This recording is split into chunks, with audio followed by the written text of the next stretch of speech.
나는 전능하신 아버지 하나님, 천지의 창조주를 믿습니다.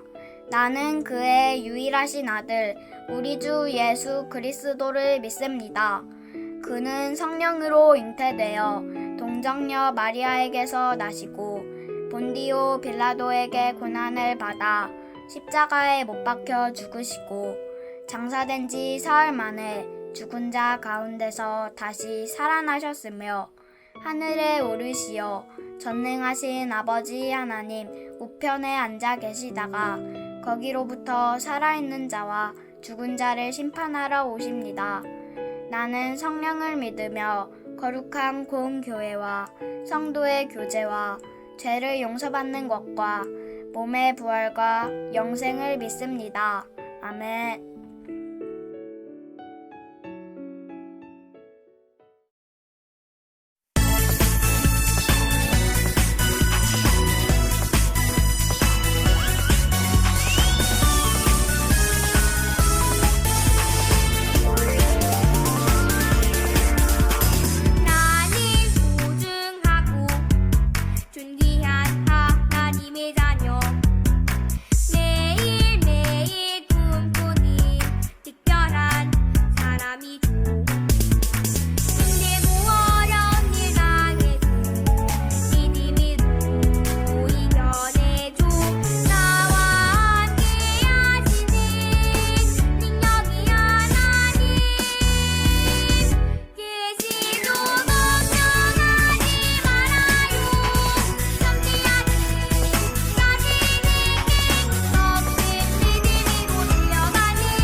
내 모든 삶을 주관하는 분 아들 예수님 나와 언제나 동행하는 분 보혜사 성령 내 어려움을 도와주는 분 삼위일체 하나님을 영원히 찬양해 아바 아버지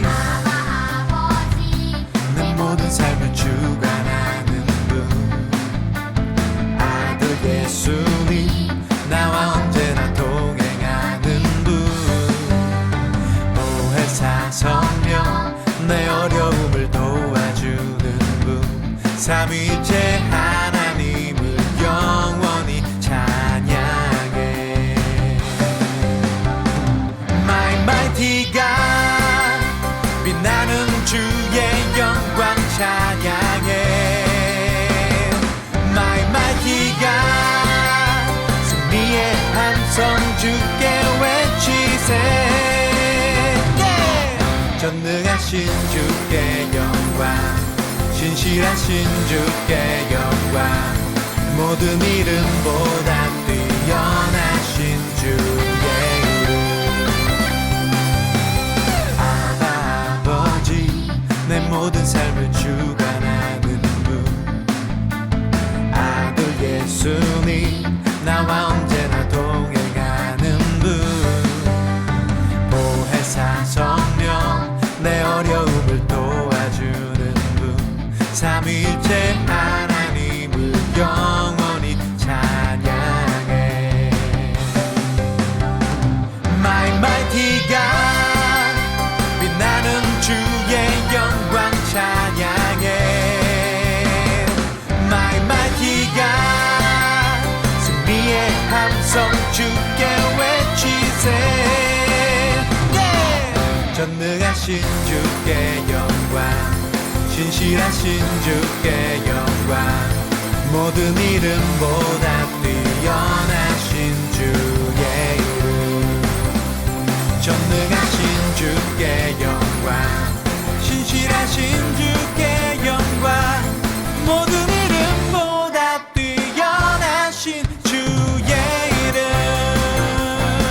Oh yeah yeah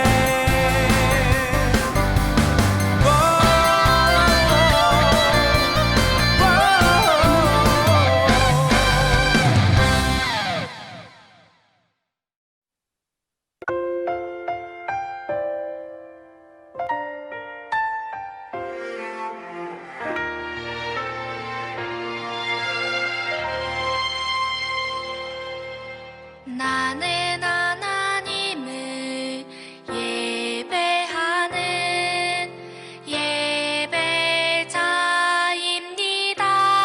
예배자입니다. 내가 서 있는 곳 어디서나 하나님을 예배합니다.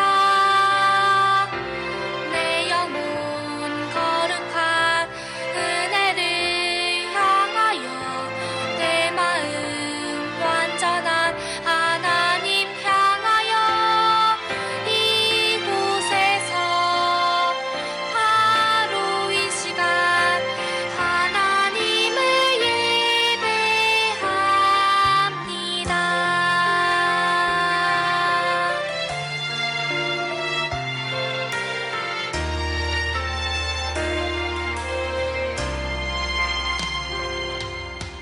나는 하나님을 예배하는 예배자입니다. 내가 서 있는 곳 어디서나 하나님을 예배합니다. 내 영혼 거룩한 은혜를 향하여 내 마음 완전한 하나님 향하여 이곳에서 바로 이 시간 하나님을 예배합니다.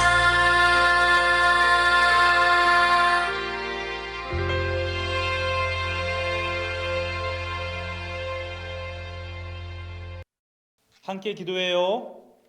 사랑의 하나님 감사합니다. 오늘 주일 예배드립니다.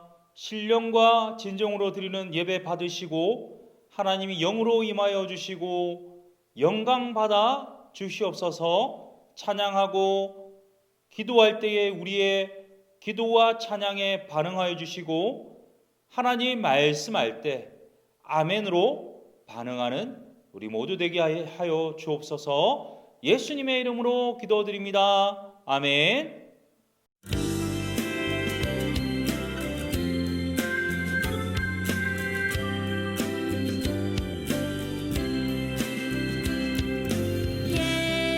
예수께서 나오사 큰 무리를 모시고 그 목자 없는 양 같음으로 인하여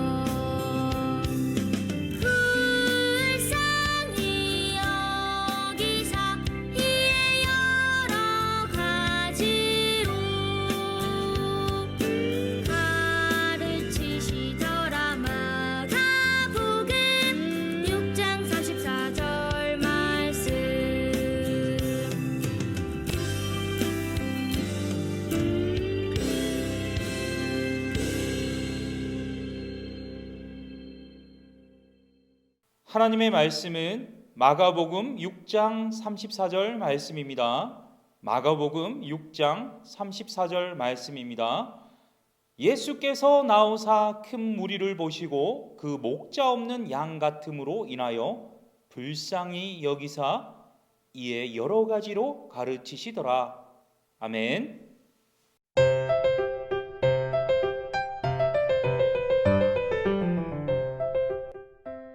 꿈꾸는 친구 여러분, 안녕. 꿈꾸는 펭수예요. 꿈꾸는 마리오예요. 대면 예배가 시작되었어요. 영상으로 예배드리는 친구들도 교회 와서 함께 예배드리면 너무너무 좋겠어요. 맞아요. 교회에서 얼굴 보며 함께 예배해요. 성경에는요, 예수님이 말씀을 전하시는 여러 방법을 보여주고 있어요. 혹시 비유가 뭔지 아세요? 마리오 한번 말해볼래요? 비유? 삼국지에 나오는 유비 친구 아니에요? 유비 친구 비유, 비유, 유비, 유비 비유. 굉장히 추워요. 비유는요, 깨달을 수 있는 사람들에게 하나님 나라의 비밀을 알려주기 위해서 예수님이 가르쳐 주신 방법이에요. 혹시 마리오가 하는 것을 보고 한번 맞춰 보세요. 마리오 한번 보여주세요.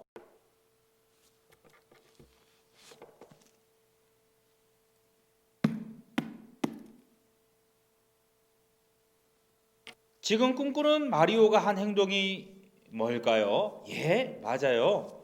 우리 삶의 모든 질문에 대한 답은 성경에 있어요. 다른 사람은 알 수 없고 관심도 없는데 우리는 알 수 있고 알아볼 수 있고 의미가 있는 그것이 비유예요. 자, 우리 삶의 모든 질문에 대한 답은 성경에 있어요. 성경 속으로 한번 들어가 볼까요?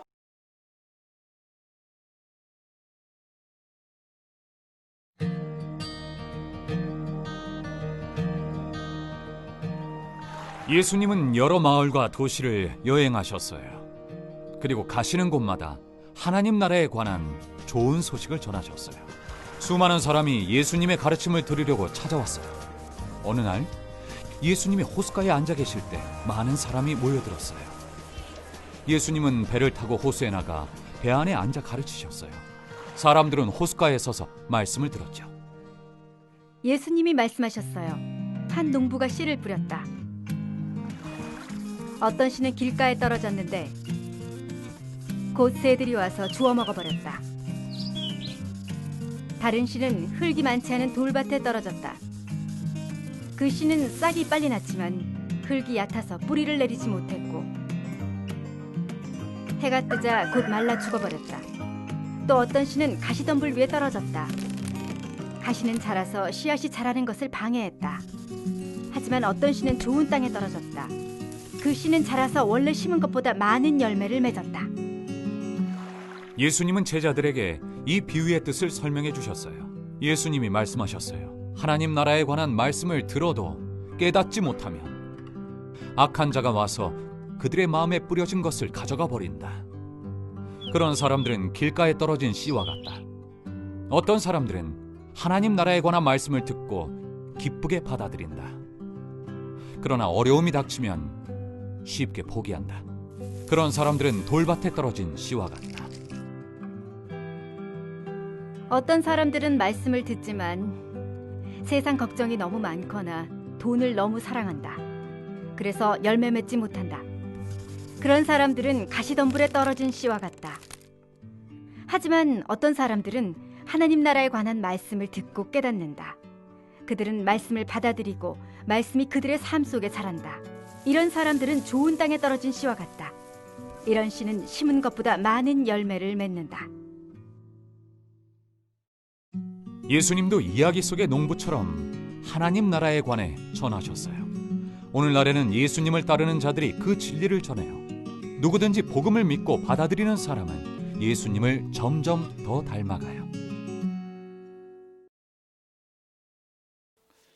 잘 보셨나요? 예수님은 사람들에게 비유로 말씀을 가르치셨어요. 씨 뿌리는 농부 비유를 말씀해 주셨어요. 여기서 땅은요, 사람들의 마음을 말하고요. 씨는요, 하나님 나라에 대한 말씀을 의미해요. 예수님 당시에는 사람들이 농사를 지었어요. 그런데 그 땅이 마치 우리나라 제주도와 같은 기후와 제주도와 같은 땅이었어요. 현무암처럼 바위들이 많았고요. 그곳에서 농사를 짓는 거 쉽지 않았어요. 첫 번째 땅은 길가예요. 길가에 씨를 뿌렸어요. 그런데 새들에게 곧 먹히고 말았어요. 혹시 그것이 무엇인지 그 뜻을 말해볼까요? 말씀을 듣긴 들어도 깨닫지 못하거나 말씀 듣기를 거부해서 다른 사람이 악한 자가 와서 가져가 버린 것을 의미해요. 두 번째 땅은요, 돌밭이에요. 돌이 가득 있어요. 돌밭에 씨를 뿌렸어요. 이건 또 무슨 뜻일까요? 한번 말해주세요. 돌밭은 뿌리가 내릴 수 없어서 햇볕 아래서 말라버려요. 이것은 말씀을 듣고 기뻐하고 은혜와 축복은 좋아하지만 조금만 어려움이 오면요, 믿음이 약해지고 믿음을 버리는 것을 의미해요. 세 번째 땅은요, 가시덤불이에요. 가시떨기에 씨를 뿌렸어요. 이것이 뜻하는 바는 무엇일까?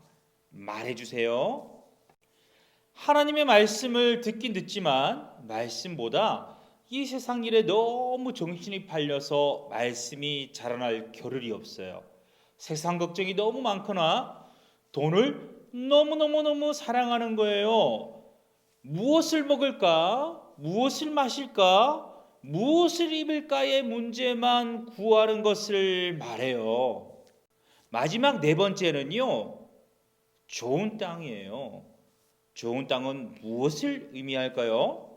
하나님 말씀을 듣고 받아들이고 깨닫고 말씀이 삶 속에서 자라도록 말씀대로 사는 것을 말해요. 이렇게 말씀대로 사는 사람의 삶에는요, 성령의 열매가, 의의 열매가, 선한 열매가 100배, 60배, 30배 열매로 가득 맺히게 돼요. 성령의 열매는요, 바로 사랑과 희락과 화평과 오래 참음과 자비와 양성과 충성과 온유와 절제예요. 의의 열매, 선한 열매가 가득 맺히게 돼요. 마태복음 13장 9절을 보세요. 귀 있는 자는 들으라 하시니라 말씀하세요. 여기서 들으라는 단어는 아코라는 헬라어예요. 듣다, 복종하다라는 뜻이에요. 듣다와 복종하다는요, 동전의 양면과 같아요. 듣다, 복종하다. 듣기만 해서는 안 돼요. 복종만 해서도 안 돼요. 들었다면 복종해야 하는 것이 진심으로 듣는 거예요. 사랑하는 꿈꾸는 친구 여러분, 파레토의 법칙 들어보셨나요? 20대 80, 2대 8의 법칙이에요. 모든 것은 2와 8의 법칙으로 볼 수 있다는 거예요. 학교에서 공부할 때도요, 20%의 학생들이 80%의 학생들보다 더 열심히 공부해요. 운동선수 중에 20%가요, 상금의 80%를 다 가져가요. 인터넷 하는 사람들의 20%가 모든 정보의 가장 좋은 80%를 제공해요. 20%의 운전하는 운전자가 교통 위반의 80%를 차지해요. 오늘 하나님의 말씀이 비유돼요. 이 비유를 듣는 사람은 25%예요. 4분의 1만 듣게 돼요. 길가나 돌밭이나 가시덤불에 마음이 있는 사람은요, 듣지 않았어요. 좋은 땅과 같은 마음 가진 자만 듣고 복종함으로 열매 맺었어요. 항상 깨닫는 자, 열매 맺는 자, 듣는 자는요, 숫자가 아주 적어요. 소수예요. 제자는 소수예요. 하지만 그 적은 자 소수가 열매는 100배나 된다는 것을 기억하세요. 하나님의 말씀을 듣고 그치는 것이 아니라 말씀을 듣고 복종하여서 온전한 성령의 열매, 의의 열매, 선한 열매 가득 그득 거두는 우리 모두 될 수 있기를 예수님의 이름으로 축복합니다. 사랑의 하나님, 감사합니다. 오늘 말씀을 통해서 좋은 마음밭 되었을 때 30배, 60배, 100배의 결실이 있다는 사실을 깨닫게 하시니 감사합니다. 하나님 말씀을 듣고 복종함으로 우리 삶에 성령의 열매, 의의 열매, 선한 열매가 100배, 60배, 30배 맺혀지게 인도하여 주세요. 예수님의 이름으로 기도드립니다. 아멘. 우리 주 예수 그리스도의 은혜와 하나님의 무한하신 사랑과 성령의 감화 감동 교통하심과 충만하심이 이제 하나님의 말씀을 듣고 복종함으로 좋은 마음밭이 되어서 성령의 열매, 의의 열매, 선한 열매 100배, 60배, 30배 맺기를 원하는 꿈꾸는 친구들과 선생님들과 학부모님들 가운데 지금부터 영원토록 항상 함께 하시기를 축원하옵나이다. 아멘. 이렇게 한번 나누어 보세요. 내 마음은 어떤 땅인지를 한번 생각해 보고 나누어 보세요. 길가 땅인지, 돌밭 땅인지, 가시덤불 땅인지, 좋은 땅인지를 생각해 보고 함께 나눠 보세요. 한 가지 더 나눌게요. 내 마음이 좋은 땅이 되기 위해서는, 그래서 100배나 열매 맺기 위해서는 어떻게 해야 될지를 생각해 보고 함께 나누어 본 후에 한 주간 실천해 보세요.